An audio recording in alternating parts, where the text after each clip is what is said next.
On the line today is Mark Waite from Youth Futures WA. Hello, Mark. Thanks for coming on the show. Hi, thanks for having me. Pleasure to be here. So Youth Futures is an organisation that aims to create a community where young people are valued, respected and celebrated. How is Youth Futures doing this, and what issues do you think need talking about most in our society? Well, I guess that's probably a two-part question. But firstly, we're probably doing more in this, more help for people than what most of the people out there in the community would know. Youth Futures is one of those silent achievers that helps the biggest numbers of young people in the community through, we have 19 different services. So we have 6 that are services for homeless young people, ranging price accommodation through to, medium-term transitional accommodation. Then we have another 8 services that work with young people around issues of mental health, drug and alcohol, working with refugees, young people, emergency relief, so food and clothing. And then we have another 5 services that are also education-based services and programs. So they help support young people with disengaged from mainstream school, issues like domestic violence, bullying, mental health issues, family breakdown, all sorts of things. And hopefully we're going to add another couple of services to that next year. And I think probably the second part, the thing about the issues you raised, I guess for us there's probably 3 priority areas that we think really need tackling as a society.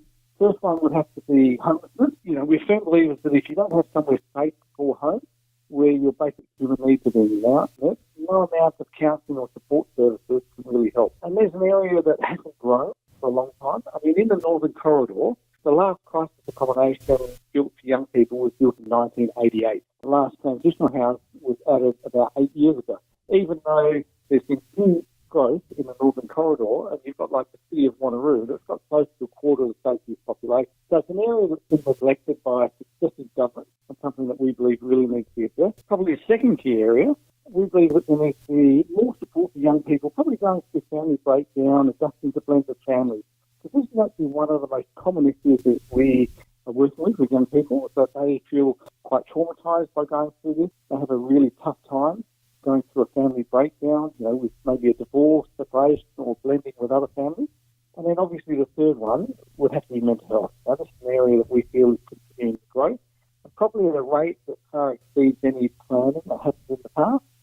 And we still believe there's a long way to go to properly support young people dealing with these issues, particularly those that have experienced trauma, and also be able to build resilience in younger people as a preventive. So in society today, a lot of youth are labelled as public nuisances, inconveniences, violent, offensive and irritating.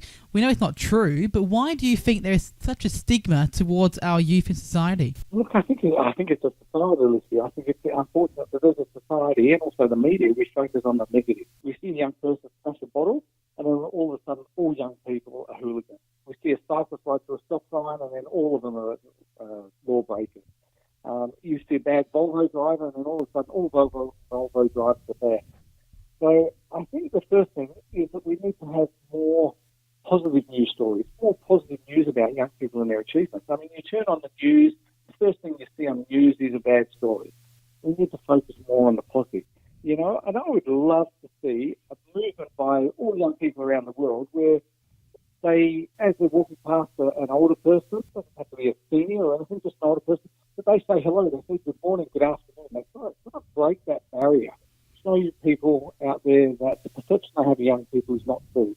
There might be a small portion of society that causes those issues, but the majority of young people are great and wonderful and amazing people that really are. Going more into that, how can we reduce the stigma people have towards our youth? Well, look, I think it really is about promoting how good they are, what they achieve, the good that they do. We have some amazing young people across the country and even in Western Australia.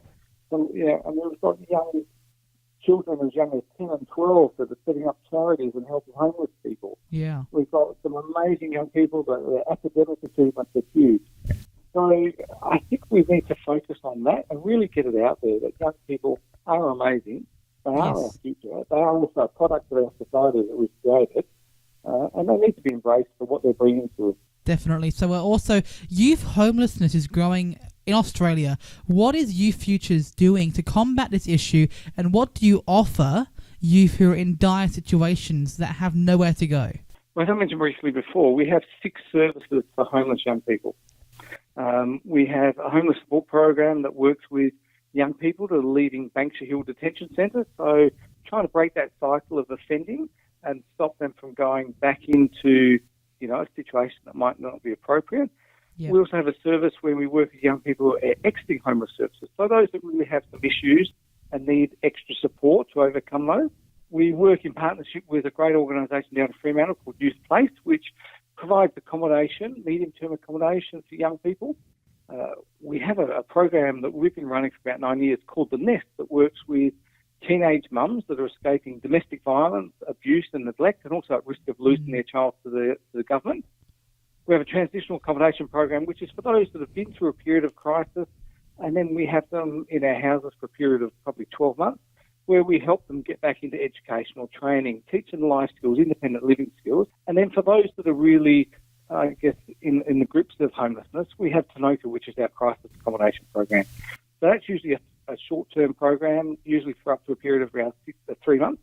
And we work with young people that we get referred into that. We try and get as many as we can back into the family home if it's appropriate, because if you've got an existing support network, it's always great. We look for placement with extended families, and then we look at independent housing, dwelling, those sorts of things. So we've got 6 different services that we try and help homeless young people through. So you also have an outreach program named Anchor Point. What is this program and what does it consist of? Anchor Point is actually what we classify as a holistic program. And what it does is basically we work with young people that have not only disengaged from school, but they have a whole range of other issues, mental health, they could have anxiety, depression, they could be dealing with drug and alcohol, they could be dealing with domestic violence at home, all sorts of things. And we work with them as a whole person. We try and help them address those issues. We try to link them into education, because we're firm believers that education is the key to providing opportunities and opening doors for the future. And we've got a number of those around the place. So, there's a whole range of different programs, and our ultimate aim is to help young people to be valued and respected and celebrated in the community. I want to quickly talk about youth who are trapped in the middle of family crises where there are arguments, violence, and in some cases drugs and alcohol. I know it's quite intense, and a lot of you are going through this, but what can youth do if they need someone to talk to or need somewhere to go to? Yeah, look, this is a fairly common thing that we get presented with young people coming to us for help. And we feel it's definitely hard to tell somebody, possibly a stranger, that you need help and about what you're dealing with, personal information about what you're going through, your family and those sorts of things. But what we say is it's worth it. There are people out there that can and will help you, and that are helping other people that are going through the same thing. A lot of young people often feel that they are the only person going through this, that nobody understands them. Yeah. But there's staff and people out there in the community that are trained, they're qualified, they've gone to university, they're paid to help, but they don't do it because they're paid. Being paid enables them to help. These are generally people that want to help, and having a job to do that is just the greatest career that they could possibly have. So there's people out there that are doing this for the genuine reasons, and if you reach out, there will be people out there that can find you and that will help you. We also say that if you're currently at school, it's always good to speak to student services. Yes. Speak to an extended family member, somebody that you trust. Go to a local youth centre, speak to a youth worker, contact your local council and see if they've got any youth programs. But the important thing is that you really do have to, and it has to come from you as a young person, you have to reach out and find that help. So people who are listening right now that are struggling, what would you tell them to do? We tell them you're not alone. There's help out there. It might seem really hard to reach out, but you'll be glad you did when you've done that. Remember, there's no magic solution. Nobody's going to give you a magic pill or a solution to solve everything, but they will help and support you to overcome the issues that you can, to tackle them one at a time, to get through them, and that there is, I know it's a cliche, but there is light at the end of the tunnel.